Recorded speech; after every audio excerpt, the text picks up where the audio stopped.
How's it going, guys? Welcome to another episode here on my channel. We're out for a quick little drive on a beautiful sunny winter day today. On this video, I'm gonna go ahead and discuss and talk about 5 things that I hate about my Tesla.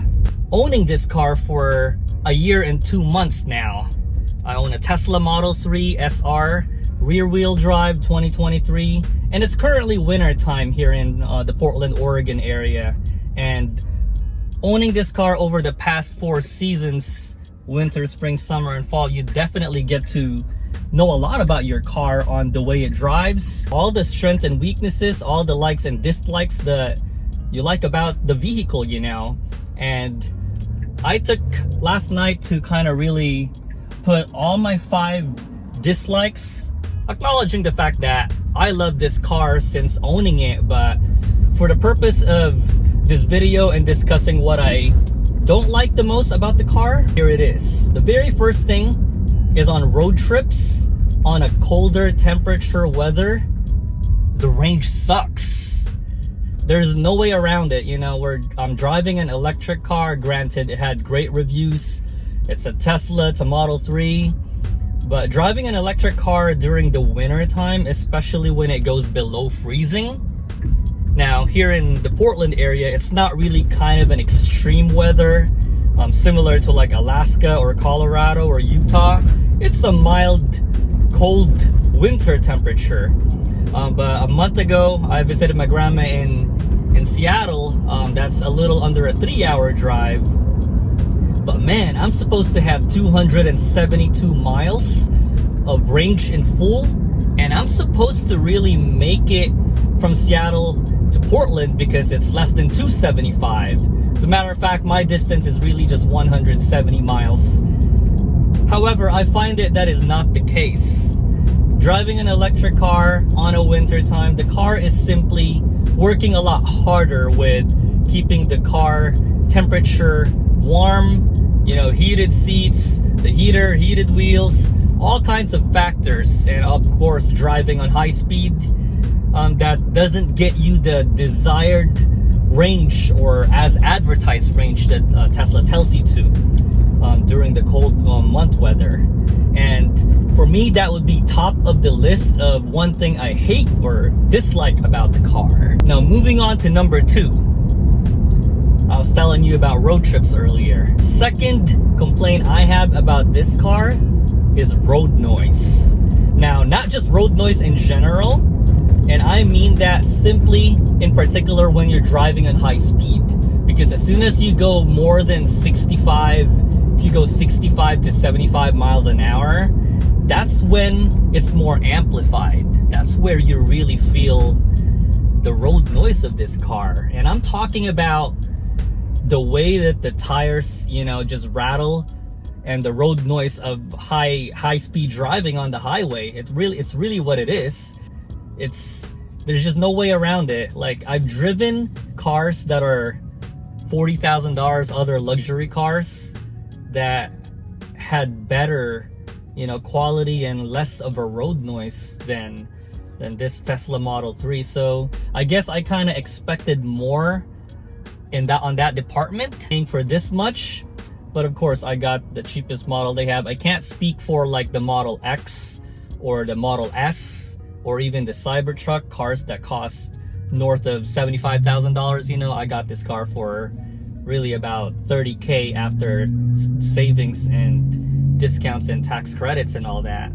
So, but even comparing it with like a Beamer 3 Series or even the Hyundai Genesis, like, and I've driven those cars before on the highway, and you know, like, I have to say Tesla could improve the road noise. And I actually do think that on the newer model, the 2024 refresh I have the 2023, so that could be something that they have improved on significantly. To all you 2024 Tesla Model 3 owners, let me know what you think.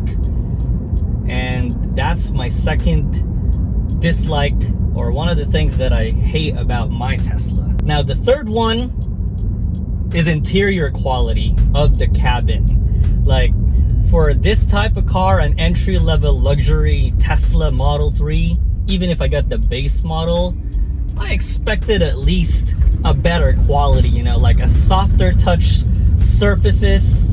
And in particular, I kind of don't like the wood design on the side here on the dashboard as well, which is part of the reason why I actually went ahead and took that off or covered it up with a carbon fiber material, just because I hated the wood, you know. Like, so the plastic trims, I really wish they didn't, you know, they could have improved on for the quality of this. In addition, they also don't have the interior ambient light for the 2023 model, which I know that they went ahead and added for the newer models for 2024. So I'm glad that they did that. I think they could do better with, I know Tesla is really more in a more simplistic and minimalistic design. They want it to be straightforward and simple, and they did. I think they did a phenomenal job accomplishing that. But yeah, definitely do away with the wood trim. I mean, that's just, you know, that's preference, you know, that's relative to what you like. So the good thing about Tesla on the aftermarket products is that there are so many, dozens and dozens of companies out there that make third-party aftermarket products for accessories, both interior and exterior. If you've been hanging around and watching my channel, I think you know I have done so many accessories, both in and out of this car, to kind of make it more personalized and customized. And you know, I don't want it to look like just any other Tesla out there. Me, I think that's like the most fun in owning a car, you know, especially a Tesla, in my opinion. The fourth thing that I don't like about this car is the fact that Tesla asked for money for premium connectivity and the full self-driving.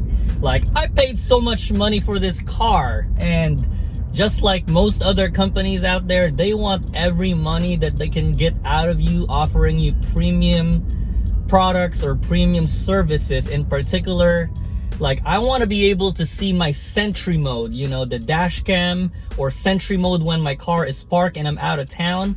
I want to be able to access it without having to pay $10 a month. Elon, come on. I mean, from a business perspective, I do understand it. But of course, I'm a consumer and I'm voicing my opinion. You know, I hope that they don't charge consumers or customers those premium connectivity, but the chances of that is really slim to none. But who knows, you know?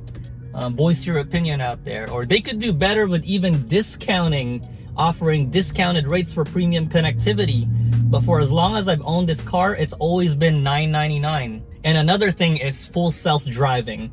Now I know to increase sales, they have lowered full self-driving beta or full self-driving supervised from like $12,000 a few years back down to $8,000. Correct me if I'm wrong with those numbers, but I think that is the most up-to-date and accurate number that they're offering.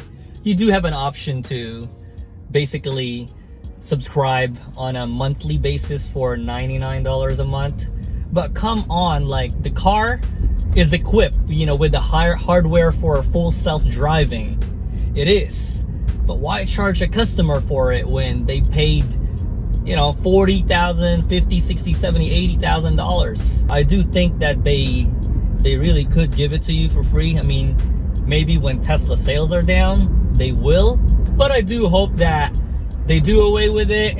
You know, maybe I'm just, you know, talking my mind out, but if they do give full self-driving, you know, people are obviously 50-50 on that regards on trusting the technology to drive for you. But I do find a lot of people like it. So let me know. That's the fourth thing that I don't like, the premium charges, the monthly $10 a month for the premium connectivity and charging for full self-driving. And last but not the least, one thing that I truly hate about this car is supercharging during the colder winter months. Now I know over the past few software updates, Tesla tells me that they have improved the preconditioning of the high voltage battery when you're programming on your navigation that you're headed to a Tesla supercharger. However, supercharging on a cold day simply just takes a lot longer. Like, I find that I have to stay to a supercharger for roughly 45 minutes to an hour, you know, if I'm down 20%, even with preconditioning.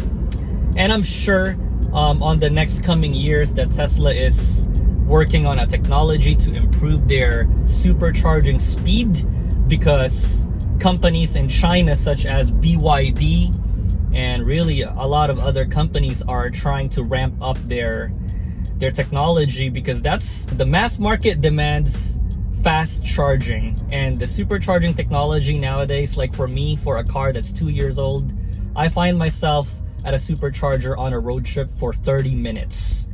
And like, for someone that don't have the time,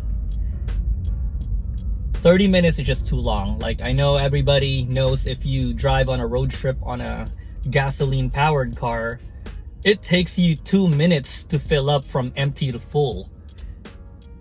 2 to 3 minutes, you know.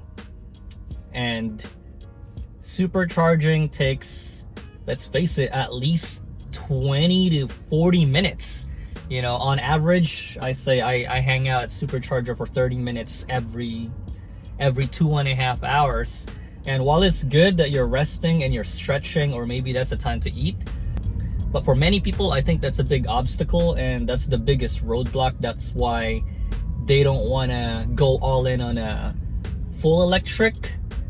Like, some people would rather go on a hybrid or an economical gas-powered car, because the supercharging simply is not as fast as ideally, you know, people would want. Hopefully in 2 to 4 years it will be better. I truly hope that. I do, because if you can get down supercharging to 5 to 15 minutes, and I think I'm being realistic here, like, we have the technology. I've seen it done by competitors such as BYD in China, and they price their cars or electric cars cheaper. But I do have faith that Tesla would have that for the US market, and truly, like, you know, for the world to have, or for people all over the world to have, to compete with other competitors. Supercharging that will only take 5 to 10 minutes or 5 to 15 minutes.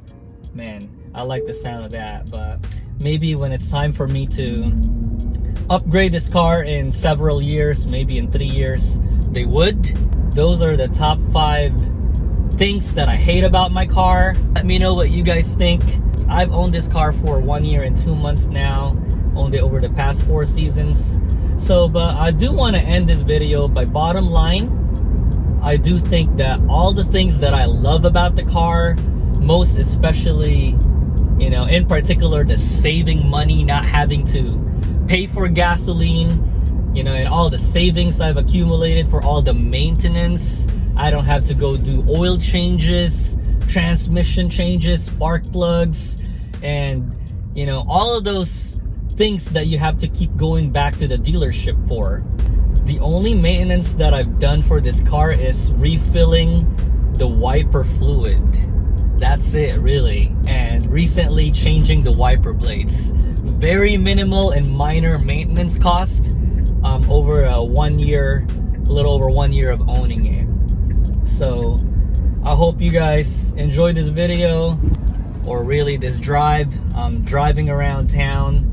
Figure it's a beautiful sunny day. Once again, guys, my name is Adrian. If you like my content, please, I would truly appreciate it if you subscribe to the channel, and I will see you guys on the next episode.